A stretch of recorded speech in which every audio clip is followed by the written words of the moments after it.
Next ఈ యూరోపియన్ల రాకలో మనం Portuguese తర్వాత ఎవరి గురించి చెప్పాలంటే డచ్ వారి గురించి చెప్పాలమ్మా. డచ్ లేదా ఏమంటాం వీళ్ళను నెదర్లాండ్స్ వాళ్ళు అంటారమ్మా, నెదర్లాండ్స్.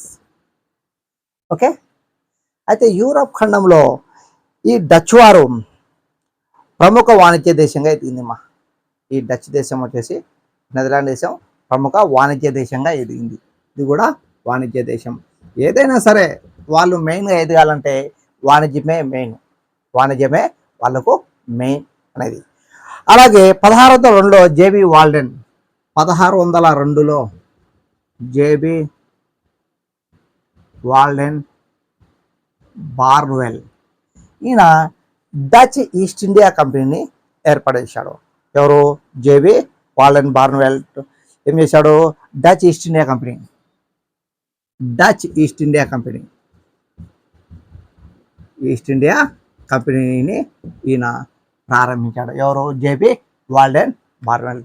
అక్కడ ఈస్టోడా డా కంపెనీ, పోర్చుగీస్ వాళ్ళైతే ఈస్టోడా డా కంపెనీ. ఇక్కడ వీళ్ళైతే ఏం డచ్ ఈస్ట్ ఇండియా కంపెనీని వీళ్ళు ఏర్పాటు చేసుకున్నారు, స్థాపించారు. వీళ్ళు తమ వర్తక స్థావరాలను మొదట ఇండోనేషియాలో ఏర్పడేశారు. మొదట ఎక్కడ వీళ్ళు? ఇండోనేషియాలో వీళ్ళు ఏర్పాటు చేసుకున్నారు. చూడమా, ఇండోనేషియా రాజధాని జకర్తా, తర్వాత నుసంటారకు వీళ్ళు మారుస్తున్నారు. అది చూసుకోండి ఒకసారి. ఓకే. ఇండోనేషియా రాజధాని జకర్తా, ఇండోనేషియన్ రూపీ. ఇండోనేషియా యొక్క ప్రత్యేకత ఏంటంటే ప్రపంచంలో ఎక్కువ ముస్లింలు గల దేశం ఇది. ప్రపంచంలో ఎక్కువ ముస్లింలు గల దేశం ఏదంటే మనకు ఇండోనేషియా వస్తుంది. ఇది చూసుకోండి ఒకటి, దీని యొక్క ప్రత్యేకత. అయితే ఈ డచ్ వాళ్ళు ఇండోనేషియాలో ఇలా యొక్క ప్రథమ వర్తక స్థావరాన్ని ఏర్పాటు చేసుకున్నారు. అయితే తర్వాత భారత్పై దృష్టి సాగించారు. డచ్లో భారతదేశంలో వ్యాపారాన్ని అధికంగా తూర్పు తీరపక్క ఎదుర్కొంటారు. వీళ్ళు కూడా వచ్చి భారతదేశంలో ఎక్కడ? భారత్లో, ఇండియాలో తూర్పు తీరంలో కేంద్రీకరించారు. వీళ్ళ యొక్క ఏది వాణిజ్యాన్ని ఎక్కడ? తూర్పు తీరంలో కేంద్రీకరించారు. ఇక్కడ తూర్పు తీరంకి వచ్చేసరిగా ఇక్కడ వచ్చేసి ఎప్పుడు వచ్చారు వీళ్ళు? 1605లో. ఎవరి కాలం ఇది? మహమ్మద్ కులీ కుతుబ్ షా. ఎవరు? మహమ్మద్ కులీ కుతుబ్ షా. మహమ్మద్ కులీ కుతుబ్ షా కాలంలో వీరు ఆంధ్ర తీరంలో మచిలీపట్నంలో స్థావరాన్ని ఏర్పాటు చేసుకున్నారు. ఈ వర్తక స్థావరాన్ని ఏర్పాటు చేసుకున్నారు, ఫస్ట్ ఫ్యాక్టరీ. అయితే వీళ్ళు డచ్ వారు నీలి మందు ఏమేమి ఎక్కడమ్మా? మచిలీపట్నం. చూసుకోండి ఒకసారి, మచిలీపట్నం. ఈ మచిలీపట్నం ప్రాచీనామం మైసోలియా. ఓకే. ఇది హిస్టారికల్గా చాలా ప్రసిద్ధి చెందిందమ్మా. ఓకే. అయితే డచ్ వారు నీలి మందు, బియ్యం, నల్ల మందు వీళ్ళు ఏం చేశారు? నీలి మందు, బియ్యం, నల్ల మందు ఇటువంటివన్నీ వాటిని వీళ్ళు ముడి పట్టు వస్త్రాలు ఇవన్నీ భారతదేశం నుండి ఎగుమతి చేశారమ్మా. నూలు వస్త్రాలు ఇవన్నీ భారత్ నుండి ఎక్కడికి ఎక్స్పోర్ట్ చేశారు? యూరోప్, నెదర్లాండ్స్ ఎక్స్పోర్ట్ చేసేవాళ్ళు. ఇలా యొక్క వర్తక స్థావరం ఏది? మచిలీపట్నం. తర్వాత వీళ్ళు ఇక్కడ నీలి మందు, బియ్యము, రాతి ఉప్పు, నల్ల మందు, నూలు వస్త్రాలు ఇవన్నీ ఆ డచ్కి ఏది ఎగుమతి చేసేవాళ్ళు. ఇక వీరు భారతదేశంలో ఒక వ్యాపారం కంటే ఇండోనేషియాలో వాళ్ళు ఎక్కువ దృష్టి సాగించారమ్మా. వీళ్ళు భారత్లో ఉండడం కంటే ఎక్కడ? ఈ ఇండోనేషియాలోనే ఎక్కువ ఇంట్రెస్ట్ చూపించారు. ఇండోనేషియాలోనే ఈ డచ్ వారు ఎక్కువ ఇంట్రెస్ట్ చూపించారు. అయితే ఇండోనేషియాలో ఎక్కడ? బటావియా వద్ద వీరు ప్రథమ వర్తక స్థావరాన్ని ఏర్పాటు చేసుకున్నారమ్మా. ఎక్కడ? ఇండోనేషియాలో బటావియా. దీన్ని ఏమంటాము? బటావియా వర్తక స్థావరం అంటారమ్మా. బటావియా వర్తక స్థావరం ఇక్కడ. సో ఇండోనేషియాలో వాళ్ళ యొక్క మొదటి వర్తక స్థావరం ఏంటంటే బటావియా. దాన్ని బటావియా వర్తక స్థావరంగా వీళ్ళు ప్రారంభించారు. ఇక నెక్స్ట్ ఇక్కడ వచ్చేసి డచ్ వారి స్థావరాలు ఏమన్నా ఉన్నాయా? చూడండి, డచ్ వారి స్థావరాలు అడుగుతుంటాడమ్మా. డచ్ వారి స్థావరాలు కనుక చూస్తే మచిలీపట్నం, భీమిలిపట్నం.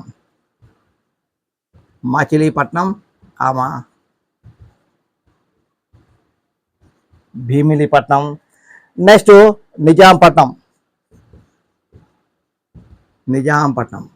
1611లో. దీన్ని ఏమంటామంటే తూర్పు తీరము అంటారమ్మా. తూర్పు తీరం మచిలీపట్నం, భీమునిపట్నము, నిజాంపట్నము, ఇది తూర్పు తీరం. అలాగే నాగపట్నం పులికాట్, నాగపట్నం పులికాట్ 1609లో. ఇది ఎక్కడుంది మనకు? కోరామండల్ తీరం అంటాం. కోరామండల్ తీరం అంటే నథింగ్ అంటే తమిళనాడు తీరం. కోరామండల్ తమిళనాడు, దీన్ని కోరామండల్ తీరం అంటారమ్మా. కోరామండల్ తీరంగా పేర్కొంటారు. అలాగే సూరత్ గుజరాత్, సూరత్ 1616 ఎక్కడ? గుజరాత్, గుజరాత్లో ఉందమ్మా. చూడమ్మా, చాలాసార్లు అడుగుతున్నాడు గుజరాత్ ఓల్డ్ నేమ్ ఏదంటే మనకు సౌరాష్ట్ర. చాలాసార్లు అడుగుతున్నాం, మన కాంపిటేటివ్ ఎగ్జామ్లో అడిగేది ఏంటంటే గుజరాత్ యొక్క ఓల్డ్ నేమ్ ఏదంటే సౌరాష్ట్ర. చూసుకోండి అమ్మా, మిస్ కావద్దు. అలాగే కొచ్చిన్ 1663 కొచ్చిన్ 1663 ఎక్కడ? కేరళ. ఈ కేరళ యొక్క తీరాన్ని ఏమంటామంటే మలబారు తీరం అంటాం. కేరళ యొక్క తీరాన్ని మలబారు తీరం అంటాము. అలాగే వెంగుర్లా కొంకన్, వెంగుర్లా కొంకన్ తీరం. కొంకన్ అంటే గోవా, గోవా. సో వెంగుర్లా. అలాగే బాలాసోర్ కళింగ, బాలాసోర్ కళింగ తీరం, కళింగ తీరం. ఇక నెక్స్ట్ చిన్సూరా బారానగర్, చిన్సూరా బారానగర్.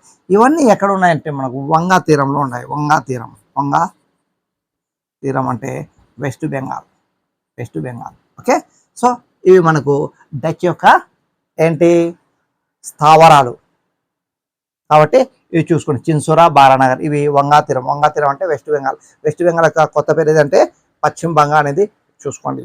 ఓకే, అలాగే ఇది కోరమండల్ నుండి వీళ్ళు ఎగుమతి చేసింది ఏదంటే మెయిన్ వచ్చేసి సూర్యకారం. ఏం ఎగుమతి చేశారు? సూర్యకారం. కోరమండల్ నుండి వీళ్ళు ఎక్కువ ఏంటి సూర్యకారం అనే మందును వీళ్ళు ఎగుమతి చేశారమ్మా. తర్వాత పీటర్ బోత్, జాన్ కోవెన్లు వంటి గవర్నర్ల నేతృత్వంలో అధికారం విస్తరించింది. ఇక్కడ వీళ్ళు విస్తరించడానికి కారణం వచ్చేసి పీటర్ బోత్, జాన్ బోరెన్. వీళ్ళ ద్వారా ఈ డచ్ లేదా నెదర్లాండ్ యొక్క వర్తకం అనేది ఎక్కువగా విస్తరించింది. జాన్ బోరెన్ లేదా జాన్ కోవెన్ అంటాం, జాన్ కోవెన్ ఇది. సో వీళ్ళ ద్వారా ఎక్కువగా విస్తరించింది ఏది డచ్ లేదా నెదర్లాండ్స్. అయితే జహంగీర్ అనుమతితో 1616లో జహంగీర్ అనుమతితో సూరత్లో ఫ్యాక్టరీని ప్రారంభించారమ్మా. 1616లో సూరత్లో జహంగీర్ అనుమతితో వీళ్ళు ఏంటి ఒక ఫ్యాక్టరీని ఎక్కడ ప్రారంభించారు? సూరత్లో ప్రారంభించారు. ఇక నెక్స్ట్ 1690 ఇది 1689 వరకు పులికాట్ భారతదేశంలో డచ్ వారి ప్రధాన స్థావరంగా ఉండేది మా 1689 వరకు.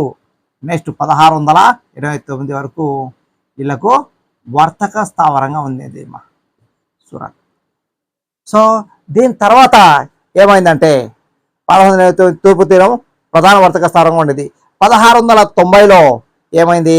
పోర్చుగీస్ నుండి డచ్ వారు ఏం చేశారమ్మా? నాగపట్నంకు స్వాధీనం చేసుకున్నారు. నాగపట్నంలో స్వాధీనం చేసుకున్నారు. ఈ డచ్ వారి నుండి ఏది నాగపట్నంను స్వాధీనం చేసుకున్నారు. సో ఇది. ఇక వీళ్ళ డిక్లైనెస్ ఎలా ఉంది అంటే ఎలా అంతమైనారు? పతనం ఏంటి? 1623 డచ్ వారికి బ్రిటిష్ వారికి అంబయాన ద్వీపం వద్ద యుద్ధం జరిగిందమ్మా. 1623లో బ్రిటిష్ వారికి డచ్ వారికి ఎక్కడ? అంబయానా తీరం వద్ద ఏది యుద్ధం జరిగింది. దీన్ని అంబయానా హత్యకాండలు అంటారు. ఏమంటావు? అంబయానా హత్యకాండలు అంటారు. ఇక్కడ దాదాపు ఇంగ్లీష్ వారిని 10 మంది ఇంగ్లీష్ వారిని వీళ్ళు నరికి చంపారు. ఎవరు? డచ్ వారు. నెక్స్ట్ ఇక్కడ కెప్టెన్ గాబ్రియల్ టవర్సన్ తలడానికి చంపాడమ్మా.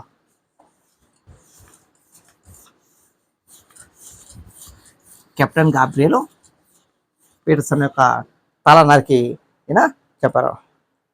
అలాగే ఇక్కడ వచ్చేసి 1759లో బ్రిటిష్ వారికి డచ్ వారికి మధ్య బిదేరా యుద్ధం జరిగింది మా.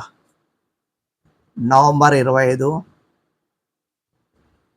1759లో బ్రిటిష్ వారికి ఈ డచ్ వారికి మధ్యన యుద్ధం జరిగింది. అదే బిదేరా యుద్ధం అంటాం. దీన్ని ఏమంటామంటే బిదేరా యుద్ధము లేదా ఏమంటాము బిన్సురా లేదా చిన్సురా యుద్ధం అంటామా.